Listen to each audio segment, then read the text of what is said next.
ഓരോരുത്തരുടെ മനസ്സിലും ഓരോ മാധവിക്കുട്ടിയാണ്. അപ്പോൾ അതായിരുന്നു ഏറ്റവും വലിയൊരു വെല്ലുവിളി. അപ്പോൾ ഞാനിങ്ങനെ പുസ്തകങ്ങൾ വായിച്ചു. മാധവിക്കുട്ടിയെക്കുറിച്ച് മറ്റുള്ളവർ എഴുതിയതും മാധവിക്കുട്ടി എഴുതിയിട്ടുള്ള മിക്കവാറും എല്ലാ പുസ്തകങ്ങളും വായിച്ചിട്ടാണ് പിന്നെ പ്രധാനമായിട്ട് എൻ്റെ കഥ. അപ്പോൾ എൻ്റെ മുമ്പിലുള്ള പ്രശ്നം എന്ന് വെച്ച് കഴിഞ്ഞാൽ എൻ്റെ കഥ അവരുടെ ബയോഗ്രഫിയാണെന്ന് തെറ്റിദ്ധരിച്ചിട്ട് മിക്ക ആൾക്കാർ വിചാരിച്ചിരിക്കുന്നത് അവരുടെ ആത്മകഥയാണ്.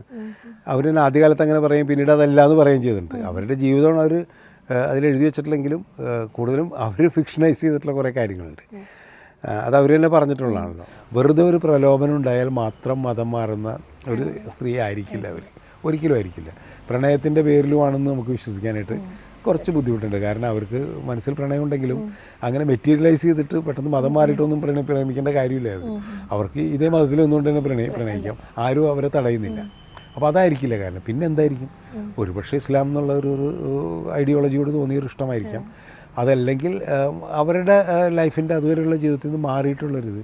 പിന്നെ വ്യക്തിപരമായിട്ട് ഞാൻ മനസ്സിലാക്കിയ ചില കാര്യം എന്ന് വെച്ച് കഴിഞ്ഞിട്ടുണ്ടെങ്കിൽ, അവർ വയസ്സായി കഴിഞ്ഞപ്പോൾ അവരുടെ ഈ യൗവനം ചോർന്നു പോകുന്നു, ചർമ്മം ചുളുങ്ങുന്നു എന്നുള്ളത് അത് പബ്ലിക്ക് കാണാതിരിക്കണം എന്നുള്ളത് അവർ ആഗ്രഹിച്ചിരുന്നു.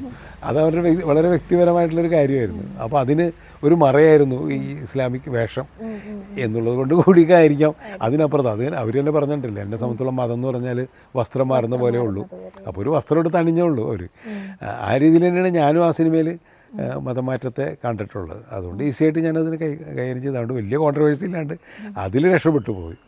ഞാൻ ആ സിനിമയിൽ ഹാപ്പിയാണ്.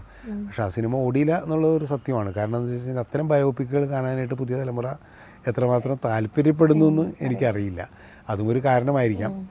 പക്ഷേ എന്നെ സംബന്ധിച്ചോളം സെല്ലുലോയിഡ് ചെയ്ത പോലെ തന്നെ അത്രയും സാറ്റിസ്ഫാക്ഷൻ തന്നെ എനിക്ക് ആമി എന്ന് പറയുന്ന സിനിമ ചെയ്തപ്പോഴും കിട്ടിയിരുന്നു. അതിപ്പോഴും അതിൻ്റെ തിരക്കഥ പുസ്തകമായിട്ടുണ്ട്. അത് തിരക്കഥ ഇടയ്ക്ക് വായിക്കുമ്പോൾ പലരും തിരക്കഥ വായിച്ചതിന് ശേഷം എൻ്റെ അടുത്ത് വിളിച്ചിട്ട്, അയ്യോ അത് നല്ല രസമുണ്ടായിരുന്നല്ലോ, എനിക്ക് ആ സിനിമ കാണാൻ പറ്റിയില്ല എന്ന് പറഞ്ഞ ഒരുപാട് ആൾക്കാരുണ്ട്. ഞാൻ പറഞ്ഞ സിനിമ അവൈലബിൾ ആണ്, OTT പ്ലാറ്റ്ഫോമിൽ അവൈലബിൾ ആണ്, നിങ്ങൾ കാണൂ എന്ന് പറയുന്നു.